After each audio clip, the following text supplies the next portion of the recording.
بسم اللہ الرحمن الرحیم۔ السلام علیکم ورحمۃ اللہ وبرکاتہ۔ مناہل اسلامک اپڈیٹس میں دل کی گہرائیوں سے خوش آمدید۔ بکرا کو کانا دینا کیسا ہے؟ قیامت کے دن اس کا کیا اجر ہوگا؟ آئیے حدیث کی روشنی میں بیان کرتے ہیں۔ ایک حدیث میں ہے کہ قیامت کے دن ایک اعلان ہوگا کہ امتی محمدیہ کے بکرا کہاں ہے، اور لوگوں کو میدان قیامت میں تلاش کر لو۔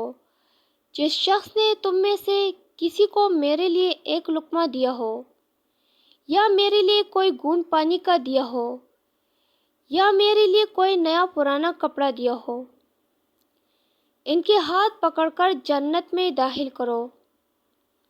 اس پر بکرا امت اٹھے گی اور کہے گی کہ اس نے مجھے کانا، اور کسی کا ہاتھ پکڑ کر کہیں گے کہ اس نے مجھے کانا کھلایا تھا، یا اس نے مجھے پانی پلایا تھا۔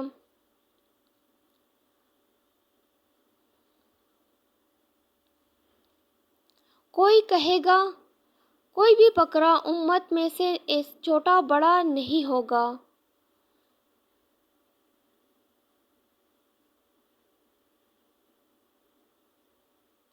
چھوٹا یا بڑا ایسا نہ ہوگا جو ان کو جنت میں داخل نہ کرائے۔ ایک حدیث میں آیا ہے کہ جو شخص کسی جاندار کو جو بھوکا ہو کانا کھلائے، حق تعالی شانہ اس کو جنت کی بہترین کانوں میں سے کانا کھلائیں گے۔ سبحان اللہ۔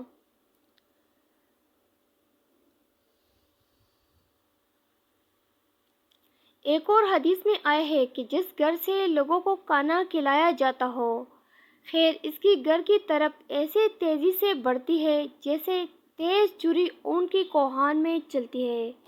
حضرت عبداللہ بن مبارک رحمۃ اللہ عمدہ کھجوریں دوسروں کو کھلاتے اور کہتے جو شخص زیادہ کھائے گا اس کو کھجور کے 1 درہم دیا جائے گا۔ سبحان اللہ۔